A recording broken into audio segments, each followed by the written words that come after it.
Hello, everyone. I'm Raven Douglas alongside Thomas Brown, Eve Tay. and we got the chance to sit with the Executive Vice President and General Manager of the Detroit Lions, Brad Holmes, before he speaks at the spring commencement. all right, I want to go all the way back to the beginning of your football career. When did you know that football was more than just a game for you? Man, I don't think I've ever been asked that question before.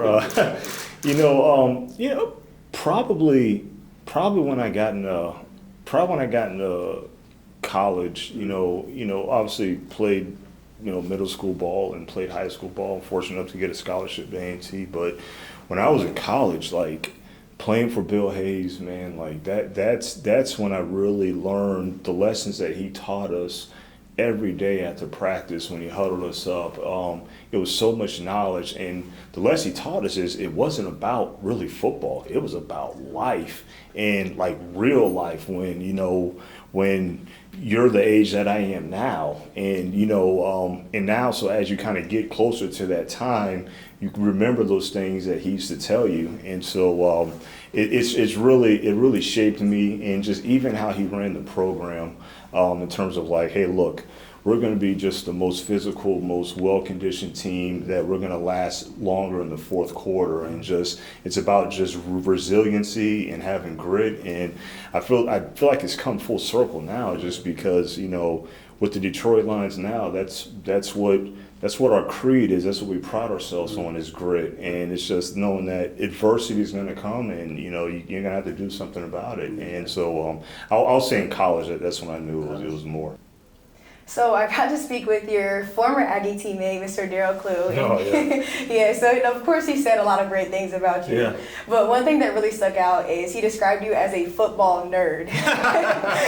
Not surprised. Right. So can you really talk about what went into the development of your knowledge of the game? I'm not surprised you said that, because when I got to college, I would be in the dorm talking about college football players like in a completely different light. Yeah. And so, and all the guys are looking like, why do you care about this or that? And it was just always a passion of mine. Mm-hmm. And so, and I just, it was always been a passion. So I always studied it, always looked at it. Obviously I was playing football. So I would actually take it as, basically iron and sharpen iron, and you kind of look at those other college football players at those big schools coming out in the draft. A lot of defensive linemen, because I played defensive line. So, just trying to get tips, but also interested in their draft status. Can you talk about your HBCU roots and showing them that talent and leadership comes from HBCUs? Oh, absolutely. Look, my entire family are A&T grads, and not just my immediate family, but I have a lot of other family that are HBCU grads as well. And just knowing that culture and coming from that culture, and just knowing like the hard work and the resilience, and everything that shapes you in your experience. But like I said all the time, we're all talented. We're all talented, but you just got to have the resiliency as well. And I do think all the things that you get from the HBCU experience does shape you and instills that grittiness in you. Actually, when I first got to A&T, I actually started in business. I was a business major, and I didn't even know what I wanted to do really outside of football.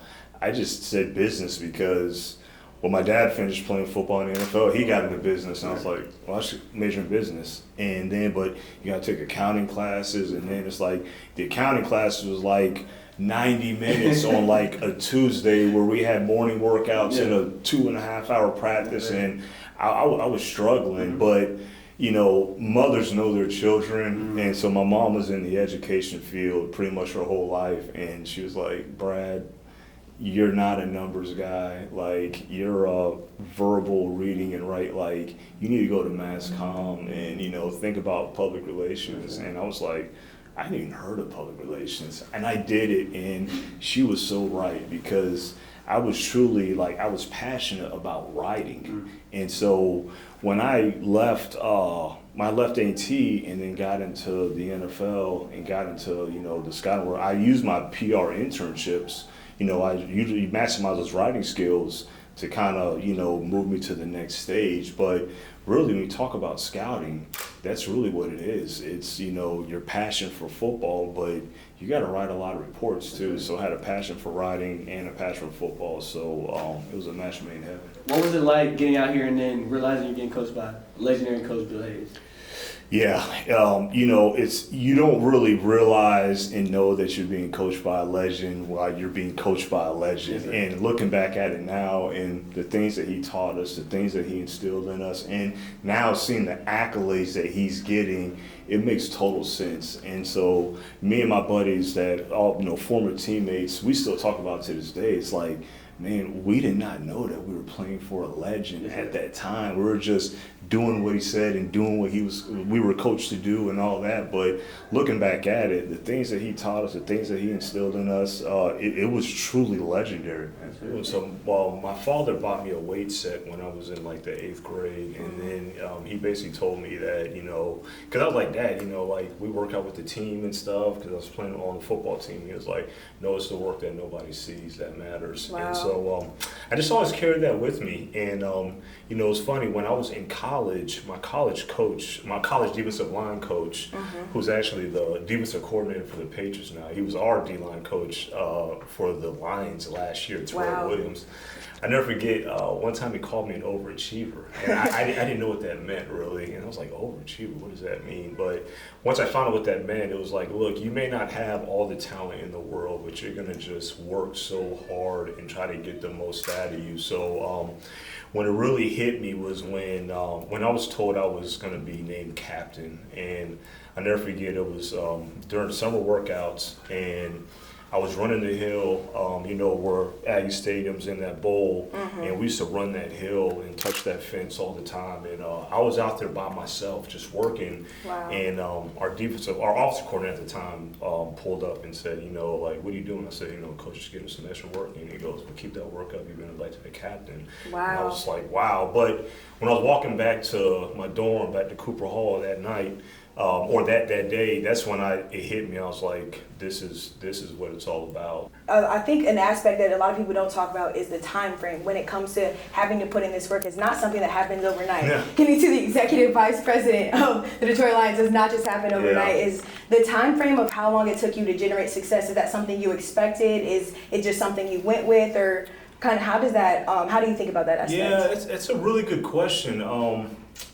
You know, I knew I wanted to get into the NFL. When I knew I couldn't play in the NFL, and I really didn't know that till probably like my last year of, you know, playing at A&T, and I was like, man, it's not in the cards for me. Yeah. But it's funny, my dad, he knew I had a passion for scouting and all that stuff, and he was so excited about me to get into that side of the NFL, which he never talked to me about that before. I'm thinking I'm probably going to be disappointing him because I didn't make it in the NFL playing football. Wow. But he was like, no, bro, I don't want you to play football. I want you to be an executive. And so, but the reason why it's a hard question to answer is because what I've been taught and what really helped me is that every single role that I had, I just really focused on dominating that role.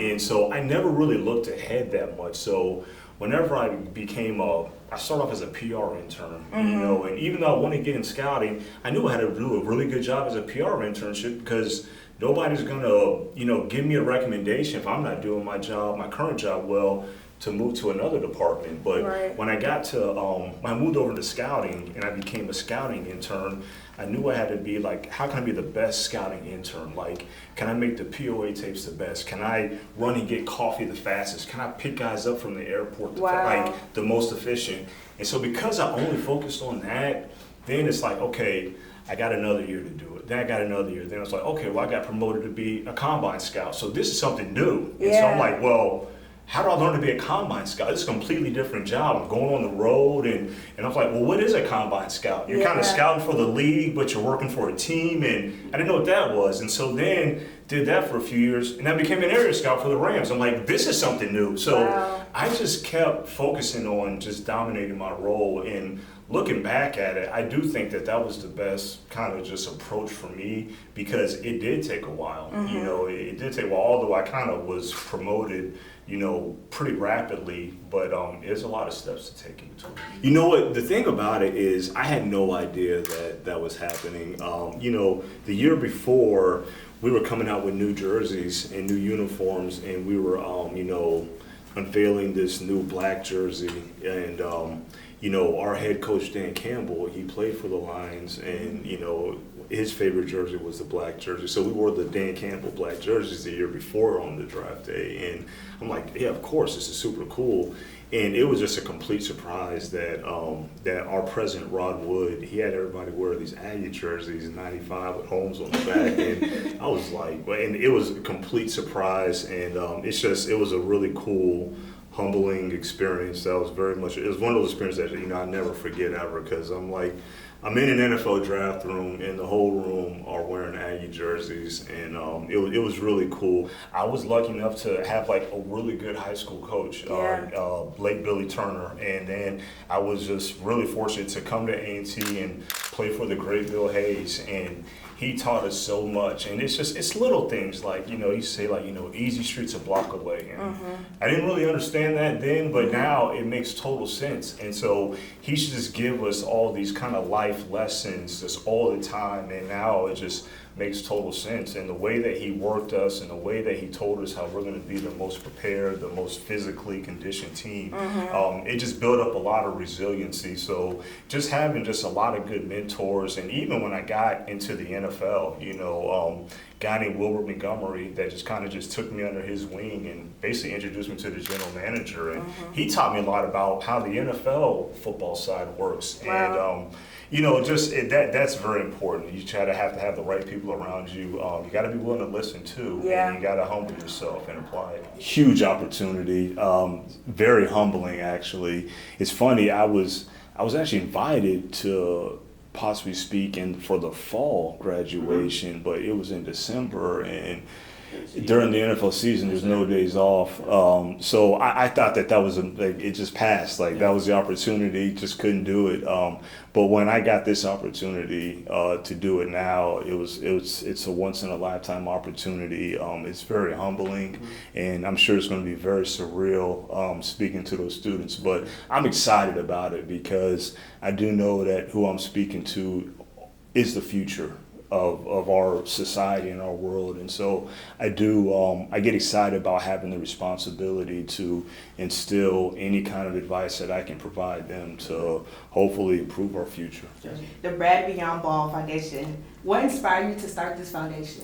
Yeah, you know, I just want to just kind of take a different spin on, you know, look, you have a lot of foundations that really are about just football and, you know, getting better at sports and all that. But I really wanted to focus on like life skills for, you know, youth. And really, that's really what our approach is on the Brad Beyond Ball Foundation, is just letting them know, like, you know, what the responsibility is as a leader to tell the future, basically, in the youth, like, look, these are the things that I wish I had someone tell me that I know now that I'm going to instill in you. And that's really is just kind of just make them better men, and, you know, more just well-rounded and just more prepared for the world. Looking ahead, what are your hopes and goals for the future, both for yourself, and how do you plan to show other HBCU students that you can have a big impact like I had? Yeah, look, goals for the future is honestly, you know, I hopefully right now make even more of a statement. And, you know, obviously my current profession right now is, you know, the GM of the Detroit Lions, and we want to win a Super Bowl and bring that trophy home to Detroit. But even outside of that, I want to continuously give back and see if I can make more of an impact on our youth, and doing really humbling opportunities like this, speaking to the graduates and all that, because I do think that it is a responsibility when you are someone in my position. Okay, what are you doing to empower and helping others? And that's a responsibility I take a lot of pride in. Thank you for your time. Yeah, thank you. Appreciate it.